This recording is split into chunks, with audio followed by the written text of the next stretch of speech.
Oh, the indignity. But I forgave them because they included me in their special day. Plus, they gave me pilchards to eat. Yum. I stayed with my other family, Polly, Matt, Henry, and their new baby, Martha, while they went on what they called a honeymoon. But now I lived with Jonathan and Claire almost full time. As I lay in my bed thinking about the new family, I was unable to figure out why on earth anyone would move boxes in the middle of the night. I also couldn't stop thinking about how upset the man seemed.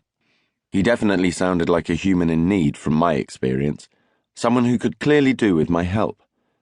I was still fretting over it as I fell asleep. I woke the following morning later than usual. I had a good long stretch and then made my way to Claire and Jonathan's room where they were still asleep. It was the weekend, so they didn't have to get up early. However, I was hungry, and it was definitely past my usual breakfast time. Luckily, they hadn't fully shut the bedroom door, so I pushed it open. I jumped up onto the bed, climbed onto Claire's chest, and meowed loudly. "Ah, Alfie!" Claire started as she sat up and found me sitting on her. "Why do you always sit on me and not him?" she asked, gesturing to Jonathan, who was clearly pretending to still be asleep. I meowed to say that I sat on her because Jonathan could be really grumpy in the morning. Claire was a better bet. "I get it," she continued. "It's breakfast time."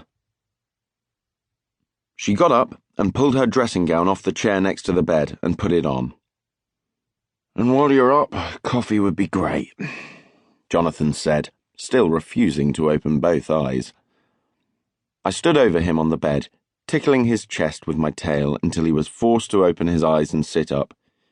"Get off me, Alfie, I can't bear it," he said, stroking me, but at the same time gently pushing me away. "Good one, Alfie," Claire said, giggling. She picked me up, tucked me under one arm, and carried me downstairs with her. Claire! Jonathan appeared breathless some time later. "Have you seen my trainers?" he asked, stopping to bend down to stroke me. I had finished my breakfast and licked myself clean by the time he appeared. "In the cupboard under the stairs, where we keep all the shoes," she replied with a tut. Claire was incredibly tidy. The house was always immaculate, yet still Jonathan couldn't seem to find anything. Claire said it was a man thing, although that certainly didn't apply to me. Luckily, I was a very clean and tidy cat who appreciated order, so we all lived well together. "I'll have another look, you know how hopeless I am," he kissed her. It was one of those long kisses you see in films, and I felt as if I was intruding a bit as I covered my eyes with my paws.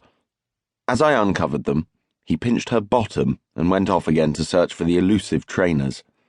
Claire's face was pink with happiness, and every time I saw her like that, I remembered why I had wanted them to be together in the first place. It wasn't perfect.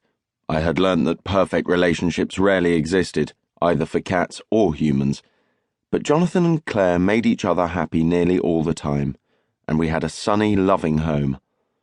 Tiger was right. I was lucky with the life I had, and sometimes I really needed to remember that.